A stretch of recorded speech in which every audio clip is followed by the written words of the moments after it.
एक ठीक आइडिया दुनिया को ऊपर से नीचे तक बदल सकता है। एक ठीक आइडिया हजारों सालों तक लोगों की मदद कर सकता है। हम सबके पास आइडियाज हैं, लेकिन सिर्फ चंद लोग अपने आइडियाज यूज करते हैं और बाकी सारे उन पे हंसते हैं।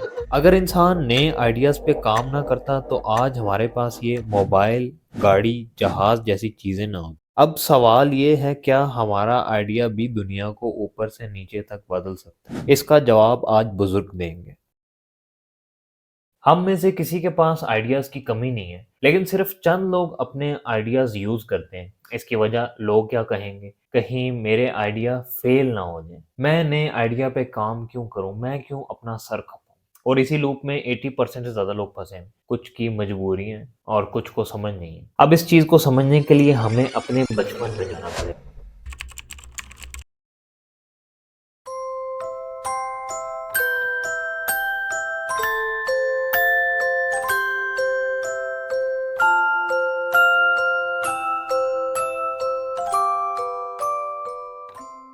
बचपन से हम लोग आइडिया से भरे हुए हैं। बचपन में हम लोग सिर्फ शीशे को देखते नहीं है, हम लोग ये बात भी सोचते हैं कि यार मैं जब करीब जाता हूँ तो खौफनाक सा हो जाता हूँ, वापस आता हूँ तो ठीक हो जाता हूँ। फिर ये आइडिया से भरा हुआ बच्चा स्कूल में जाता है, जहाँ इसको ABC सिखाई जाती है, और उधर से ये बच्चा अपनी प्राइमरी एजुकेशन कंप्लीट कर लेता है। फिर वक्त गुजरने के साथ साथ इस बच्चे की दाढ़ी और मूछें निकलना शुरू हो जाती है, और आवाज बदलने के साथ साथ इस बच्चे की सोच भी बदलना शुरू हो जाती है। अब इसको लगता है कॉलेज वाले इसके आइडिया की कदर करेंगे, लेकिन टॉपिक से हटकर सवाल करने की वजह से इस बच्चे को क्लास से बाहर निकाल दिया जाता है, और इधर से उसके आइडियाज मरना शुरू हो जाते हैं। फिर ये बच्चा यूनिवर्सिटी जाता है, जहां इसको हर किस्म की खुली आज़ादी मिलती है। ये अपनी मर्जी से क्लास ले भी सकता है और छोड़ भी सकता है। पूरी उम्मीद के साथ ये बच्चा उधर अपने आइडियाज को एक्सप्लोर करने की कोशिश करता है, और ये एक अनोखा सवाल उठा लेता है। लेकिन उस्ताद को ये बात पसंद नहीं आती, क्योंकि कोर्स की तरह उसका सवाल 30 साल पुराना नहीं है, और उस्ताद उसका जवाब नहीं दे पाता, और वो उसको चुप करवा देता है। हमारा एजुकेशन सिस्टम कभी भी हमारे इन आइडियाज़ को प्रमोट नहीं करेगा। वो बोलेगा यार आपने मेरे से ज़्यादा अच्छी बात कैसे सोच ली, आप बैठ जाएं, दोबारा आपकी ज़ुबान पे ये बात ना आए। वो सिर्फ उस वक्त हमारे आइडियाज़ में इंटरेस्ट लेगा जब हमारा आइडिया रंग ले रहा होगा, उसके बगैर कोई चांस नहीं। अब ये हमारी ज़िम्मेदारी है, हमने अपने आइडियाज़ को पर लगाने हैं। अब जो सबसे बड़ा सवाल इन सारे सवालों के बाद पैदा होता है, वो ये है कि आइडिया आते किधर से हैं?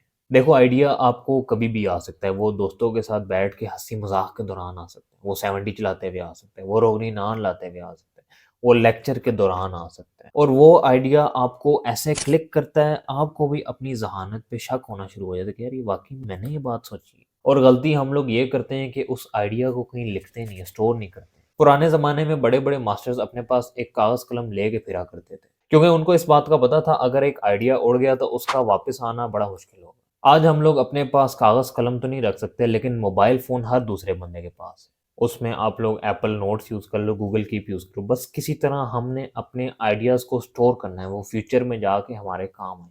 फिर इन आँखों की मदद से हमने अपने एनवायरनमेंट की हर छोटी-छोटी चीज़ को ऑब्ज़र्व करना है। हमने वो चीज़ नहीं देखनी है जो चीज़ मौजूद है, हमने वो चीज़ देखनी है जो चीज़ मौजूद नहीं है। ये चीज़ आपको एक एग्ज़ाम्पल के साथ समझ आ जाएगी। शर्लॉक के एक एपिसोड में कत्ल हो जाता है, डिटेक्टिव आता है देखने कि यार ये किस बंदे ने कत्ल करा। अब वो छुरी पे या खून पे गौर नहीं करता, वो उस चीज़ पे गौर करता है जो चीज़ उधर विज़िबल नहीं थी। वो कहते हैं कि अगर कत्ल होते हुए ये कुत्ता नहीं बोला, तो इसका मतलब है कत्ल किसी और ने नहीं बल्कि किसी अपने ने की है। जैसे हम एक बंदे पे ट्रस्ट सिर्फ उसकी बातों की वजह से कर लेते हैं। इसने बड़ी अच्छी, बड़ी देर तक मेरे से बातें की, मुझे हँसाया भी, बहुत अच्छा बंदा है। अगर हम लोग डीप ऑब्जर्वर होते तो हम उस बंदे का उसके मुलाज़िमों के साथ सलूक देखते। क्या उसका सलूक उसके मुलाज़िमों के साथ भी वैसा ही है जैसा आपके साथ है? हम लोग उसका ऑफ़िस देखते, उसका कमरा देखते, क्या उसका ऑफ़िस कमरा साफ-सुथरा है, ऑर्गनाइज़्ड वे में रखा हुआ है उसने? ये छोटी-छोटी चीज़ें उस बंदे का कैरेक्टर लीक करती हैं। अब वो बंदा खुद आके तो नहीं बताएगा ना कि यार मैं नशे भी करता हूँ, मैं गालियाँ भी देता हूँ और मैं ठीक बंदा नहीं हूँ, कभी भी वो ऐसा नहीं करेगा। सो इस प्रोसेस में आपका डीप ऑब्जर्वर होना ज़रूरी है।